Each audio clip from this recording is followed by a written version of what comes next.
Hello, hello, hello. Welcome to episode 199 of the Confident Live Marketing Podcast. And in today's episode, we're talking about, let me get the button ready. Imposter Syndrome. I don't know whether that's coming through, that special effect. I'm playing around with my Rodecaster Pro. And there are loads of cool effects. But yes, Imposter Syndrome needs a big scary voice because that's what we're going to be talking about today.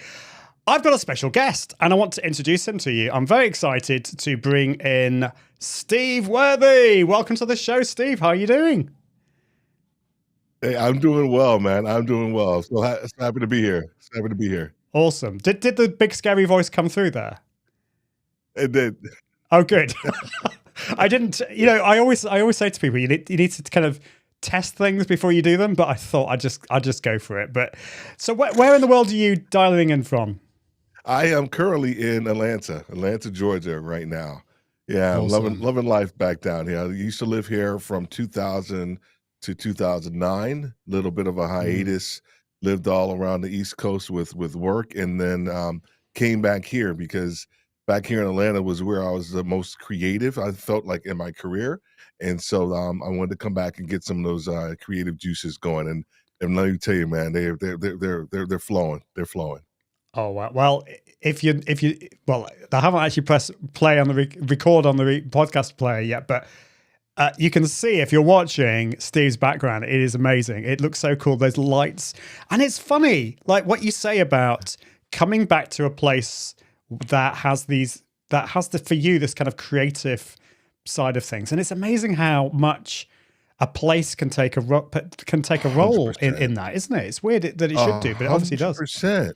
No, it does. I mean, even being from New York, right? You would think that would probably be, a creative place, and it is for a lot of us New Yorkers too. But you can, living there, you can only take so much of it, and then you need to like move out of it, and then once you've moved away, I moved out of New York in like '96. I lived in Charlotte, North Carolina, and all these other places. But when I came to Atlanta, I found, just a whole bunch of like-minded guys and gals that were like really trying to create and do different things. And it sparked that bone in me that I really wanted to do more. And then of course, as most people end up having the corporate wheel starts to spin and you start making more money. And then they're like, okay, well, we want you to move here. We want you to move there. And you kind of lose some of those creative juices. And so once I kind of left, my corporate stuff, I said, I need to go back to the source. And so I'm back here to the source. That's good. I love that. The source. That's what we all need. We need to get back to the source. Well, I don't want you to tell us any more, Steve, because this is an exciting conversation. And I haven't started the podcast recording yet. So I'll come back to you in a minute, Steve. But just to say, welcome to the show. If you've just joined, I can see we've got some live people watching. Don't be shy. Let us know where in the world you're watching from. We're talking about imposter syndrome. So I'm sure you've got some thoughts about this. Have you struggled with imposter syndrome? I know I have, and I know many creators and business owners, entrepreneurs have struggled with that as well. But it's time to get on with the show. Let's do it right now.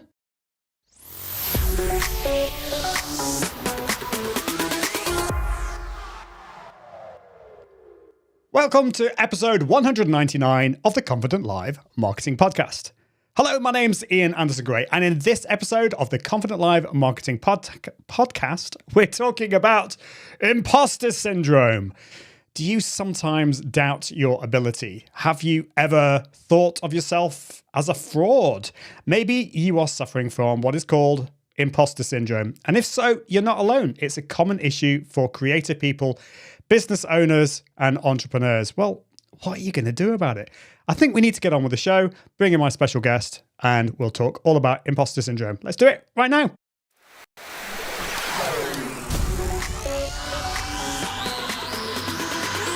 Welcome to the Confident Live Marketing Show with Ian Anderson Gray.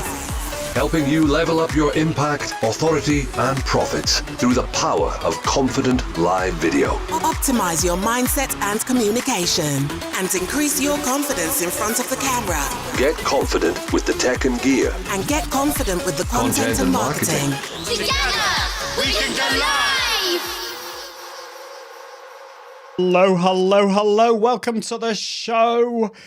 Very exciting. This is episode 199. We're almost at the 200. But before I talk about that, a few little housekeeping things. First of all, right now, at this precise time that I'm going live, Ecamm Live version 4 is out. So if you have been listening to this show or watching this show for a while, you know that Ecamm Live is my favorite live video tool and content creation tool, really. And the guys at Ecamm have been working so hard at version 4, and it's come out just now at 4 p.m. UK time. I think that's 11 a.m. Eastern.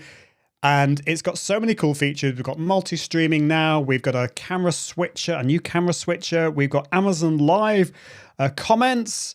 What else have we got? Oh yeah, the bit that I'm really excited about is we've also got isolated video recording, which means that I will get a clean feed of me, clean feed of my guest today, Steve, which makes repurposing so much easier. So if you want to find out more about that, you can take it for a test drive. If you're already an Ecamm Live user, you can also upgrade. The prices have stayed the same, which is amazing. All you need to do is go to iag.me/ecamm. That's iag.me/ecamm. That's ECAMM. And I also want to say this is going to be the last live episode of the Confident Live Marketing Show for a little while. I'm having a little bit of a break.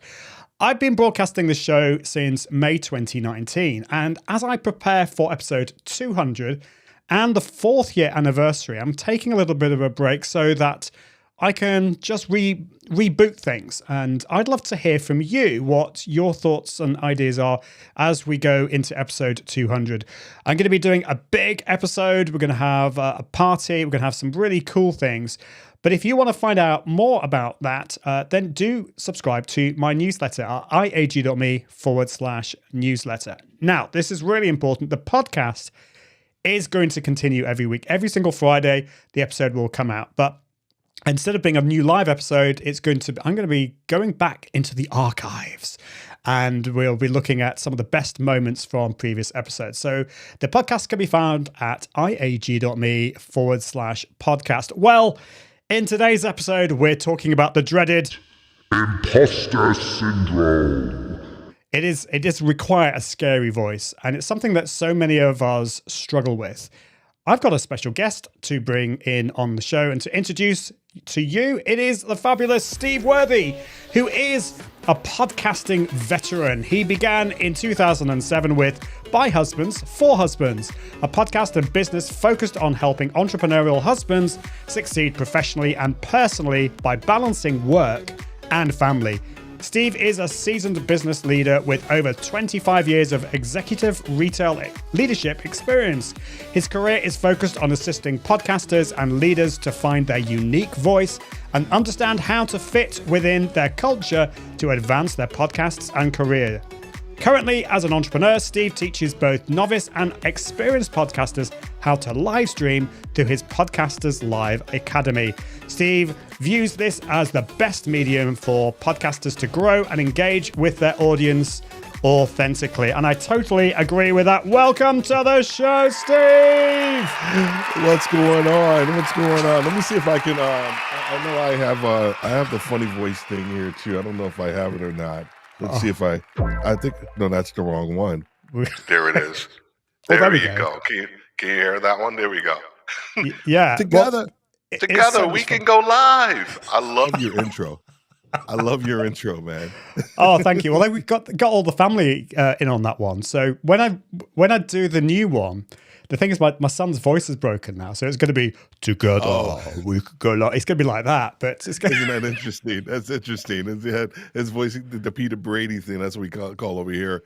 It's a famous old show, the Brady Bunch, and Peter Brady's voice. Yeah, like they were doing this singing and it starts cracking. So that's so funny. That's so funny.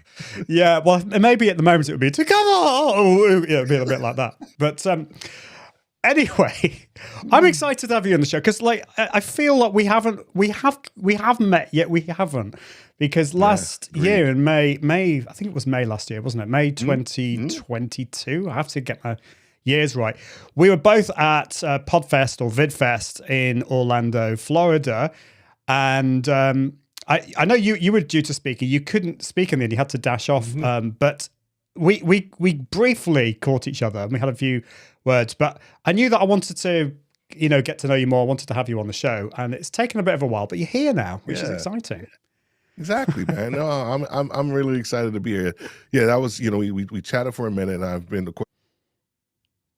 from afar, for a little bit, and finally, I'm a little upset because I wanted to be number 200. I'm 199, but that's okay. I'll take 199.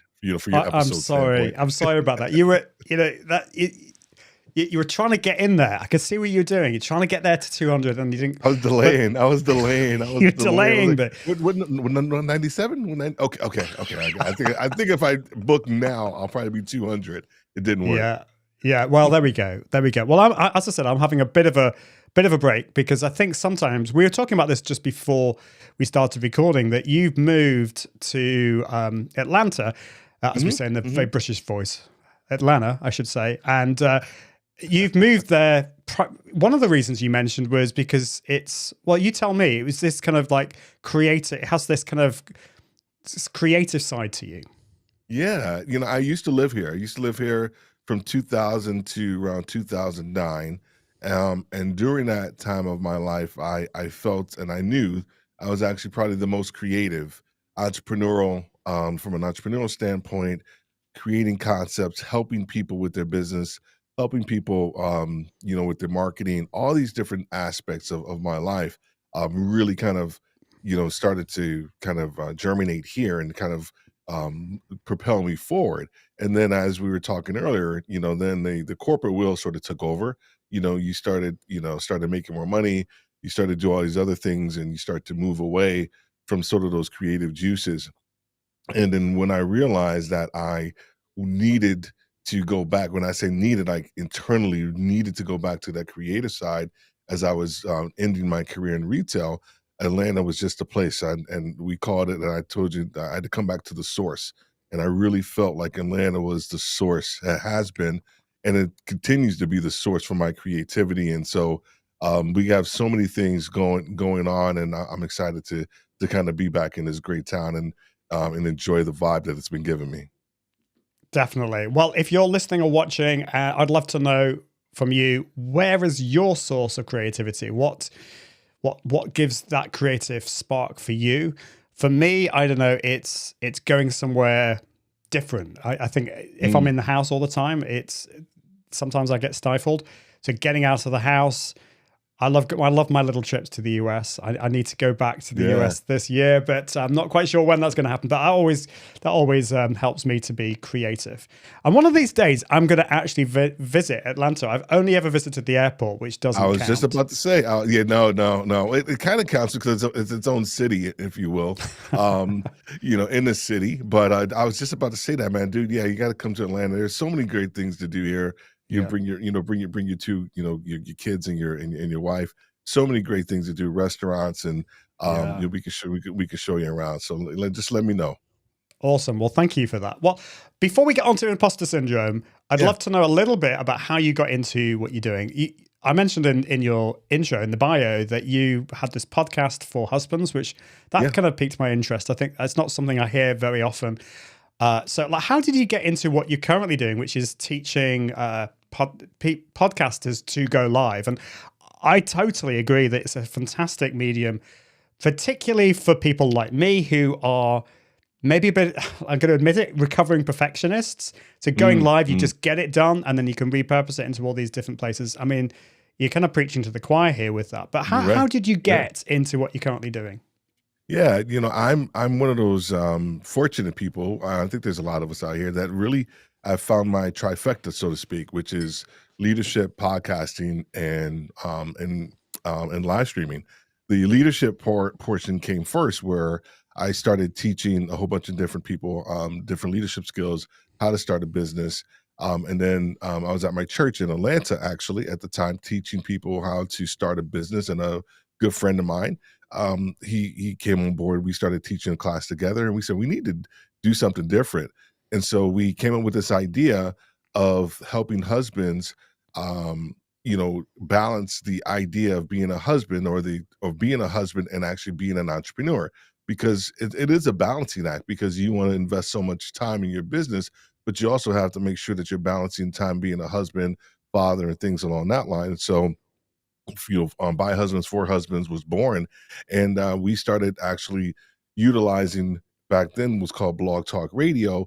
Then we got turned on to in 2007 to podcasting by a CEO friend of ours, and so we started stripping out the audio, downloading, using RSS feed to upload, and then send it out to people so that they can actually, Apple was the only spot pretty much at that time where people can actually kind of download the RSS feeds.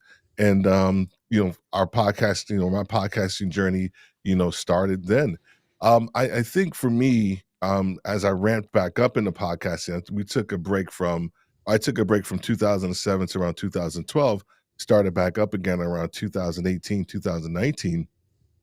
I started back just podcasting, and then this whole live streaming bug, I just started watching it on LinkedIn, Cher Jones, a couple other people who were just like doing it. They were kind of pioneers in some of that stuff.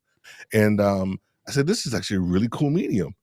And what happened was I was part of this podcast group, this international podcast group, and we would meet, once a month. 4 of us kind of broke off and started our own group, and we would meet every month, almost twice a month. I said, dude, this should be a podcast. Podcasters talking about podcasting. And then next thing you know, I was already dabbling in live streaming with my retail leadership podcast. We can talk about that one later. But what happened was, it was International Podcast Day.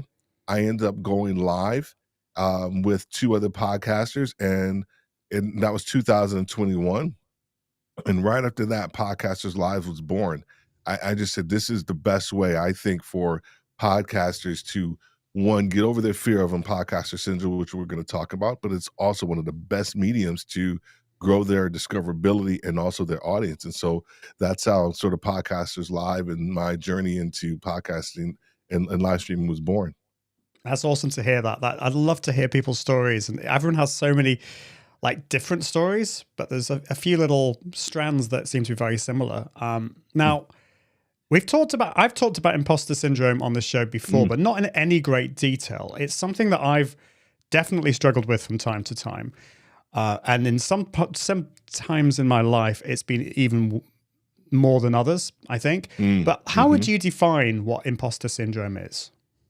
Imposter syndrome is really that feeling of inadequacy that you feel when you are about to embark on something that's unknown or undiscovered within how you actually live your life, or the journey that you're currently on. The tendency, you don't get imposter syndrome when you are doing something that you're already adept at or that you're comfortable doing. The tendency sometimes is that we start to internalize imposter syndrome, and we start to make it into this bad thing. And I have kind of flipped it on its head, and in the context of realizing and helping people realize that, man, you're about to do something that you've probably never done before. Like, how cool is that? So how do we get past that feeling of I may not be good enough, to the point of, wow, this is something really dope in my life. Now let me take advantage of it. And so we've been able to kind of flip it on its head. But what we've found in our research is that the imposter syndrome, of course, about 70% of people actually deal with it throughout the entire world. It is an equal combination of how we were reared, our socialization as a kid, but then also as we move into adulthood, really trying to figure out who we are. And sometimes we start to emulate other people, and we don't really have a good grasp of who we are. And so we end up taking on all these different personas and not really figuring out who we are, because once you figure out who you are a little bit more, now you're able to become a little bit more comfortable. But the imposter syndrome is something that takes place when you're really about to embark on something that's really new in your journey, something that you've really never done before. Oh, that's fascinating what you said about it can come from the fact that we maybe don't know ourselves. And I think that in my mid to late 40s, which is kind of where I am now, that I feel a lot more kind of comfortable in who I am. And so imposter syndrome has had less of a hold. I think 3 or 4 years ago, it was a lot more. And part of that was because it was what other people it was what I thought other people thought about me. So I started to 100%. get success. I started to get asked to speak at events. And I was kind of, this voice in my head was thinking, but like, do they not know that I'm not an expert. I don't know anything about this. Surely they're going to find out. And I really doubted myself. And it was what other people thought, what I thought other people thought of me. Can you expand a little bit more on that? Because I think it's what we think of what other people think of us that could be a big problem here. 100%. We have broken down. So we have a book coming out. It's called How to Beat Imposter Syndrome. And what we've done within the book is really broken down the book into two different type of triggers. There are internal triggers and there are external triggers.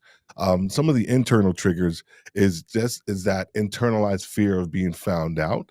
Another internalized trigger is embracing the ideas of what happened to us as a youth and all what those things impacted, how those things impacted our life. The other part of it is a trigger relative to like, I may not feel adequate, even though I know that I actually have what it takes to actually be here. There is still something inside of me that feels that I'm not adequate. And whoever I'm looking at or whoever I'm talking to, they can see right through me. It doesn't matter how much confidence that I'm speaking with. And all of those internal triggers are really just rooted in, honestly, us kind of telling ourselves a lie. And what I mean by that is when you have done the work, when you have put in the time, when you have educated yourself, when you have prepped and done all these things, the psyche sometimes we tell ourselves a lie that we're just not good enough because we are looking for the approval of someone else. And when we're doing that, man, that just wasn't good enough. How do they feel about that? We're not particularly sure. Well, you know what? Stop the process of seeking the approval of other people and trust who you truly are. And that just takes time. That takes confidence and learning who you are. That takes, you having some wins under your belt, some successful shows. But then also, as you and I know, going live, I just did a live stream on Saturday that was, I felt it was horrible. But man, I got through that puppy because I knew that I needed to get through that process. So helping yourself get through that process of understanding, once again, more about who you are can actually help combat the lies that we tell ourselves. So true, so true. And I think sometimes we'll need some help from other people. I've definitely felt that. Although you've got to find out who you are, sometimes getting help from coaches or from a husband 100%. or a wife or whatever, somebody who else knows you. I've mentioned this before on the show, but years ago I went on this course called the Growing Leaders course. And one of the questions was, so list your strengths. What are your strengths? And I couldn't list a single one. I couldn't list anything. And it was my wife who said, Ian, don't be silly. Like you're good at this, you're good at this. And I started to think, oh yeah, I am quite good at that. But I needed somebody else to help me with that. 100%.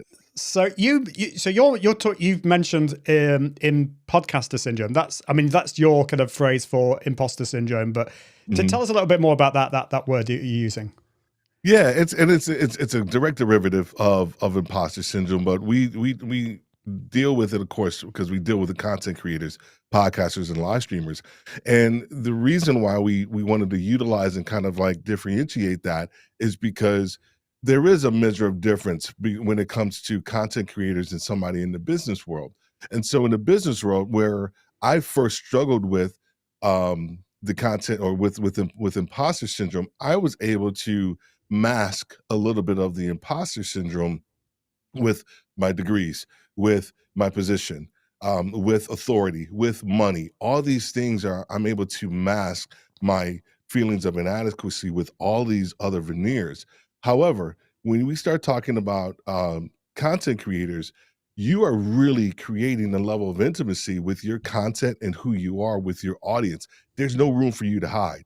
There is absolutely no room for you to hide. You will be found out if you don't come across as authentic or as real as possible with your audience. And so the imposter syndrome kind of is not so much unique, but there's a unique aspect to it. I feel that we'll be talking about in the book as it relates to content creators, because once again, there is a level of vulnerability. You know that doing a podcast, the level of intimacy that you have when you alone are connecting with your audience from an audio standpoint is intense. And so the imposter syndrome is helping us as a unique, I guess, aspect of of the industry, content creators, podcasters, and live streamers, understand that the authenticity part of it is actually a little more unique, and that's what intensifies the imposter syndrome. That's fascinating. I think for me, live streaming and podcasting has been both simultaneously the most difficult thing that I've done, but also the most liberating thing that I've done. When I first went live, I could have called myself the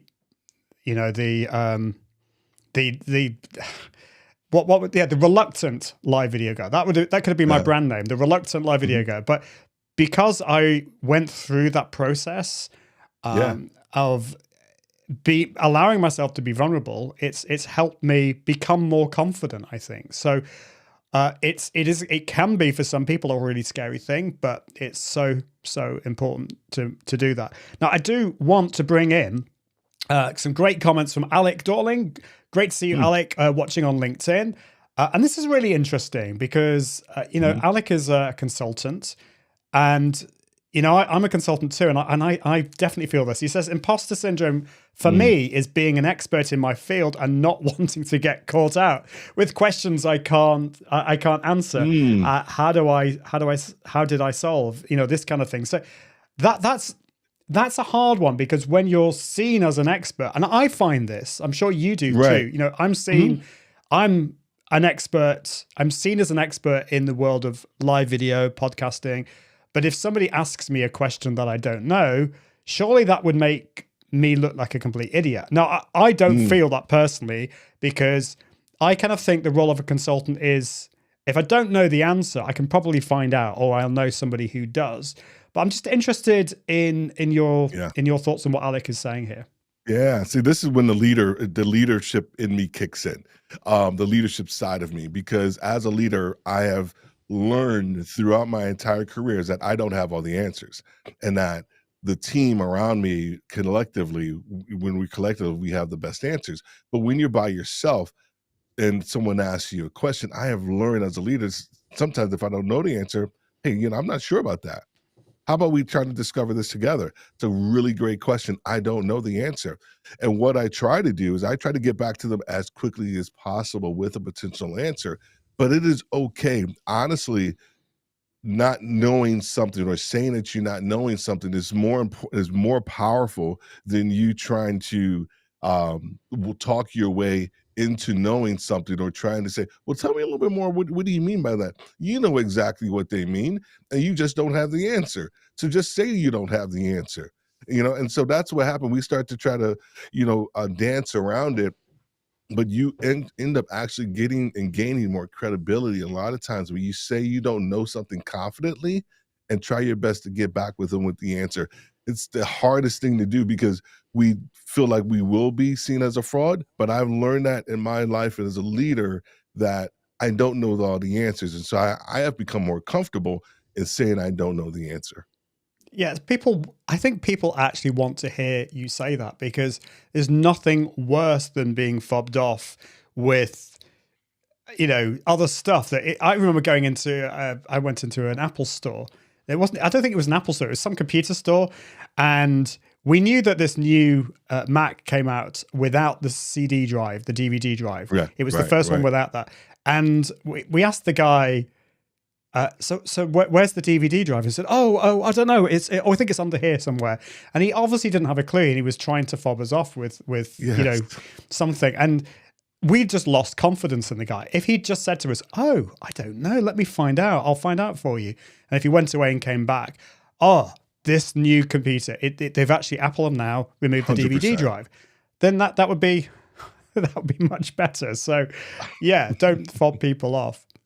No, not at all. Not at all. Now, Alec also says, I started to go live on a totally different subject of stepping up to live, going from 0 to hero status. This allowed me to make mistakes and not get embarrassed. Now I have confidence for anything.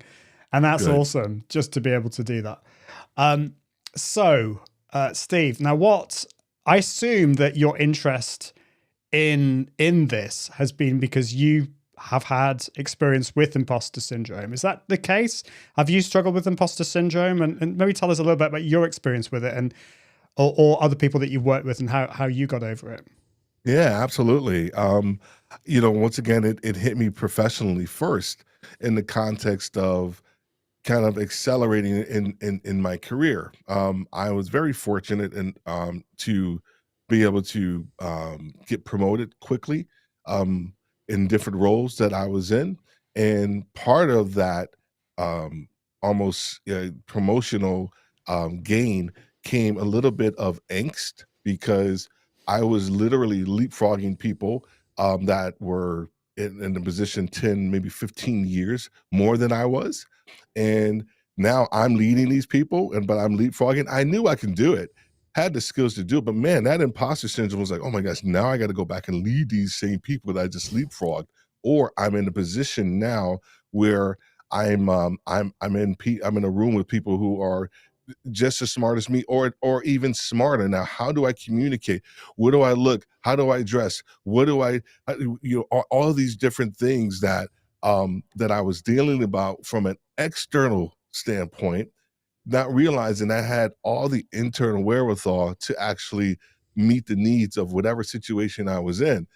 Jump forward to podcasting, same situation where initially I was nervous about podcasting.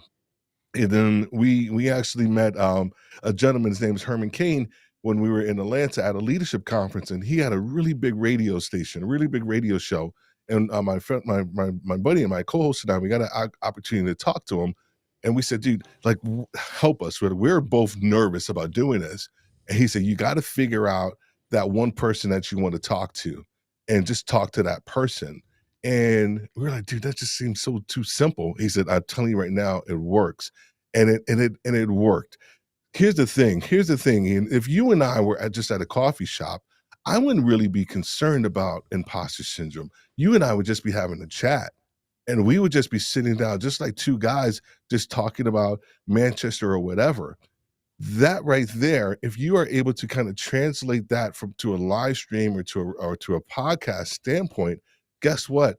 Now it takes a little bit of the the weight off, because the tendency is that we start to think we're talking to thousands of people when you're not. So if you can actually turn that mindset and shift it once again to just having a conversation with just Ian, man, it takes a lot of the weight off. And so I've been able to kind of translate that, to help me with my imposter syndrome.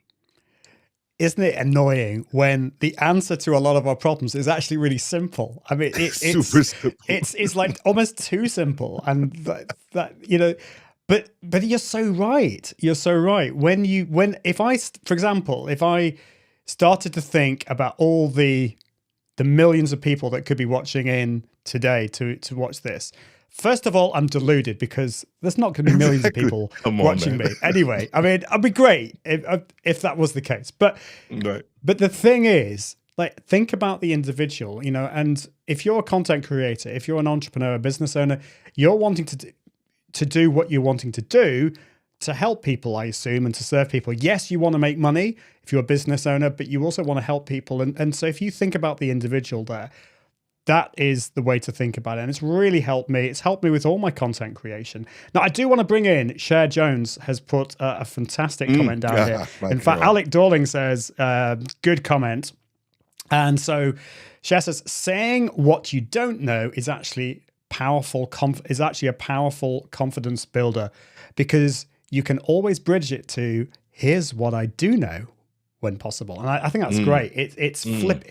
You mentioned that before about flipping imposter syndrome, and it's flipping in our minds. There's this often there's this negative voice. Now Yes. we've talked about this on the show. Sometimes I like to personify this voice. So my daughter talks her voice in her head. It sounds really weird, but her kind of anxiety he's called Albert. Mine's a librarian. and he likes to kind of check everything in the library first to make sure everything's okay. And then he starts to speak to me. He says, Ian, you don't really know what you're talking about. You're not organized enough. You need to look it up in the books first before you go on the show. Otherwise, you're going to look like a complete idiot.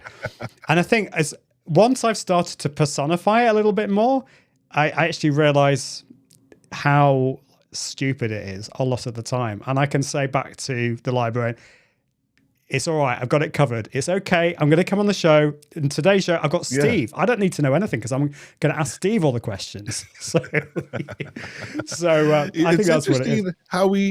It's interesting how we trick ourselves. And so, we talk about in the upcoming book about external triggers, and gear acquisition syndrome is one of them.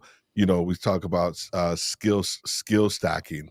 That's another one. And in context of, we surround ourselves with all these different external factors to make ourselves appear more than what we are, and really they are just covering up, these gaps in our persona. And so if we can remove some of these gaps from our persona and really focus it on who we are, the better off we'll be. And the more authentic, I think that's such an overused word, but the more authentic that we'll come across with our audience. Yeah, it is a word that's overused, but it's so important, I think, to be yourselves. If you're not yourself, if you're a business owner and you're acting like somebody else, and then they hire you, they're going to be really confused when they get somebody that's not on the screen, this completely different person. So that's 100%. Really important. And Alec is saying, flipping imposter syndrome. Now that's a good show hook. Yeah, definitely flipping it out. There you go. And I got that one. I'm using that one. Definitely. Yeah, you need to trademark that quick. Get the domain name. Cher says, I love that strategy of personifying those voices. It allows you to separate them from who you are. Absolutely. Because that is not what defines you. So we've got quite deep. But I think this is really important. And in only like half an hour, we're not going to be able to do justice to all of this stuff.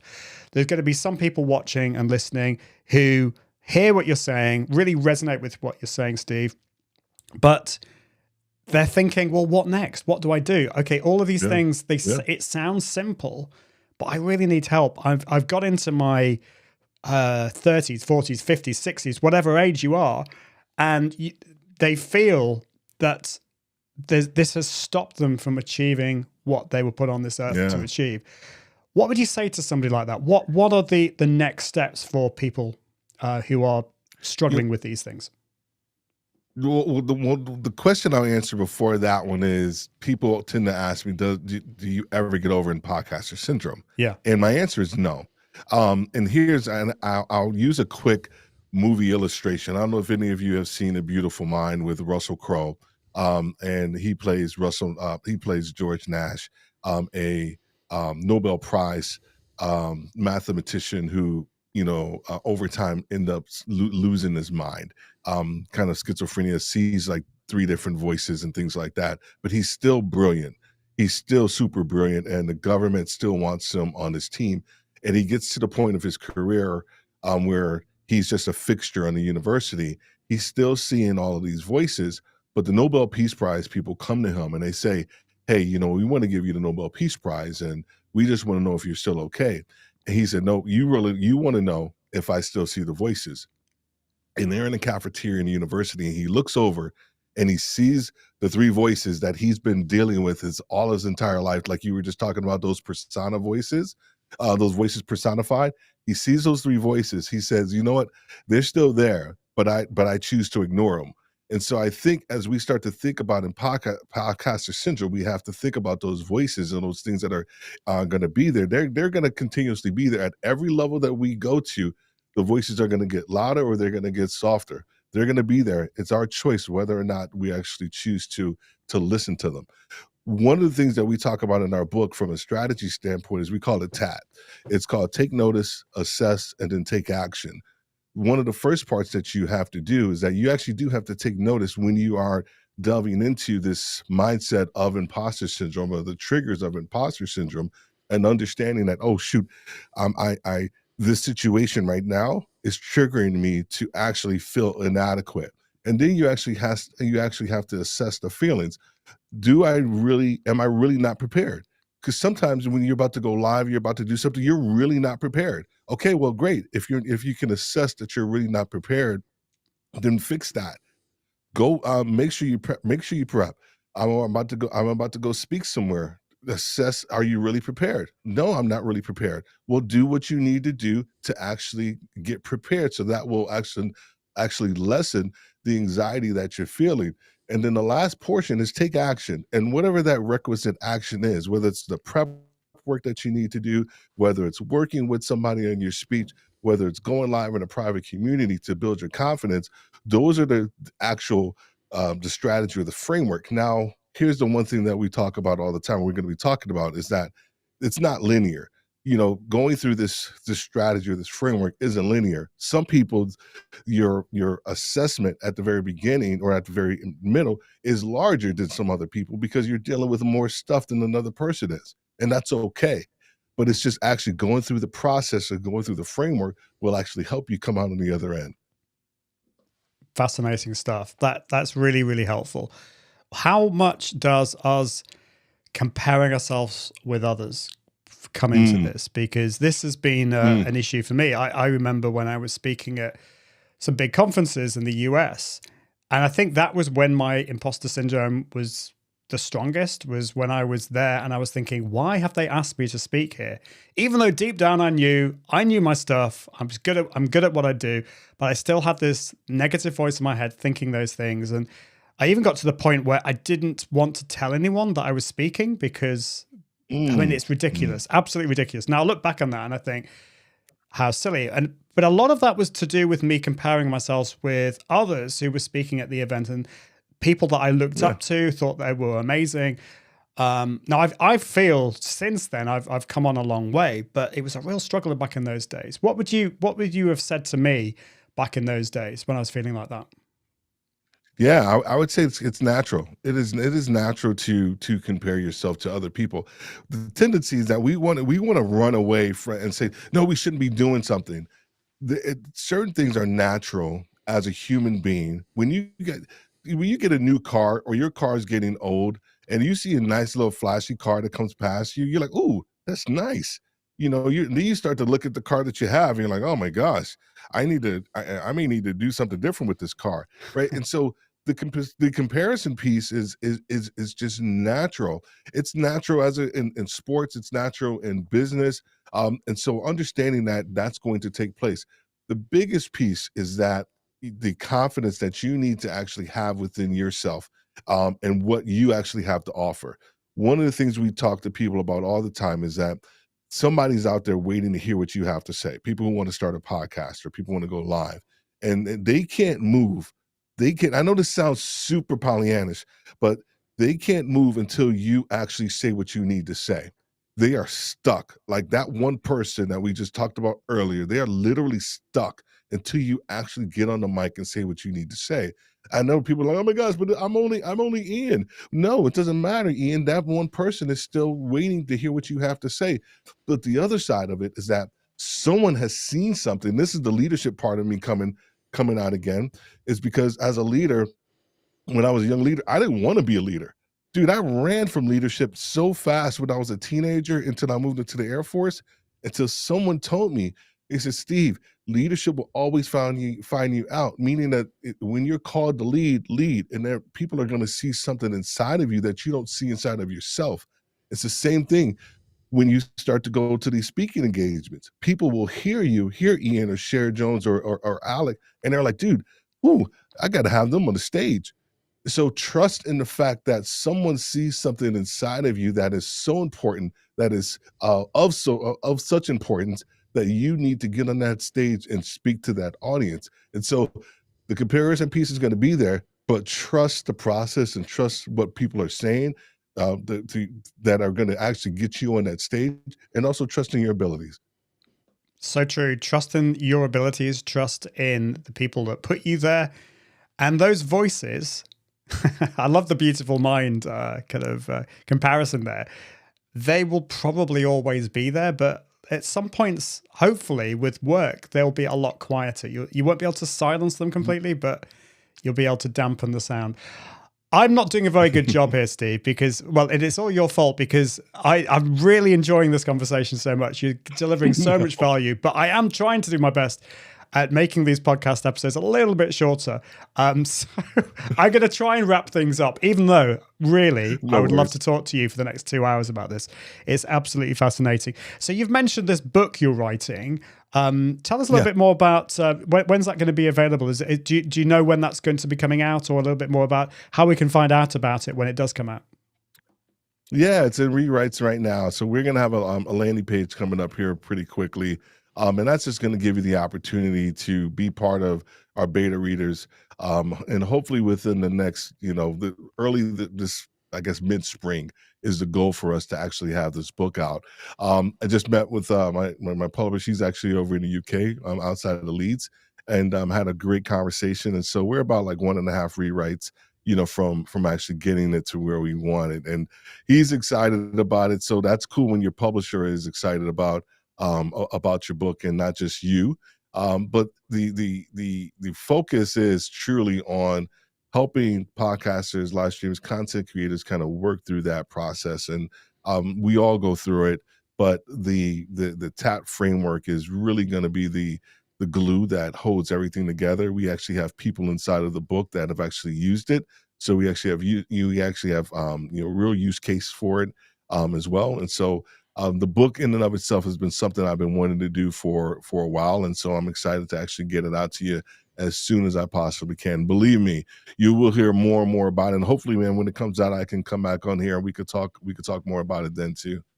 Definitely. We'll have to do that. And if people want to find out more about you, I've got your website up here, which is, well, you got a couple of websites. So you got podcasterslive.com. Tell us a little bit more about podcasterslive.com. Yeah, Podcasters Live. One of the things that we've been focusing on initially was how to use live stream to actually help podcasters with their discoverability. That was our first kind of iteration, but now we've moved into more of a platform to help content creators from a global community standpoint, utilize podcasting and live streaming to grow their platform. So instead of it just being about this local discoverability, we're taking a global perspective to it. And we've actually did that with last night actually having our very first international edition. And so we had some of the top minds in podcasting in the Philippines on last night. And so we're going to be doing that on a monthly basis, picking a different country, and having some of the top podcasts and live stream voices actually on there talking about the industry and what people can learn as well. So we've actually been growing the brand from that standpoint as well. And we're actually going to do the UK in March. So let me know, Ian, if you want to be part of that panel in March because we're going to be in the UK, not in the UK, but we're going to have the UK podcasters and live streamers in March. Oh, count me in on that one. That sounds awesome. Really interested to find out more all about that. So that is, what was that? Podcasterslive.com. You've also got, your website is asksteveworthy.com. And how can people find out more about you or follow you online on the socials? Where do you tend to hang out these days? You know what? LinkedIn is going to be the best place first to connect with me. It's at where of course I'm Steve Worthy. Everywhere, but LinkedIn is going to be that very first place. AskSteveWorthy.com is a kind of like a repository, if you will, because invariably, leadership is kind of my first thing that I deal with and I go after.